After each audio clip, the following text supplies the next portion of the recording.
सांग मैंने welcome my YouTube channel सांग मैंने ये वीडियो हूँ गोटे अलर्ट न्यूज़टा देवाई चाहूँगी आपण मैंने शुणिथे निपा भाइरस विषय रे। तो सांग मैंने वेस्ट बेंगल एटा भाइरसटा डिटेक्ट होती तो मैंने ओडिशा स्टेट पाक स्टेट तो हमको अलर्ट रहा पड़ो। सांग मैंने एटार उपाय हूँ कि आमे मैंने सतर्क रहा आउ सांग मैंने एटारे बाहर फ्रुट्स जिते बेले हाणुचंदी से धोईकी खातु आ पानी गरम करके पिहतु आउ जोटा गचर पड़ो से अदा कंडिया होता खातु ना पड़ी फलटा को खातु ना आउ जो गाँ लोक मैंने रस पिंती ताल रस पिंती एटा बंद करूँ। एटा स्पेशली गाँ लोक मानू रिक्वेस्ट करुच्ची कि पिहतु ना जो पर्यटन निपा भाइरस बंद नहीं जाए हो कि न हो पीवा बंद करंतु।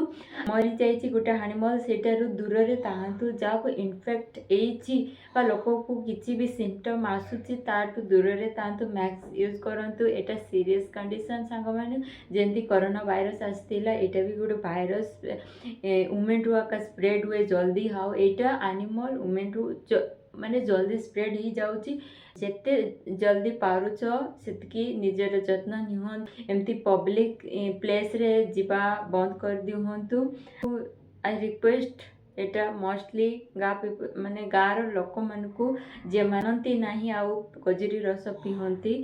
तो सांग मैंने जदि आपण मैंने भलरे थिबे आमे मैंने भलरे थिबु तो सांग मैंने एटा समस्त को शेयर करंतु।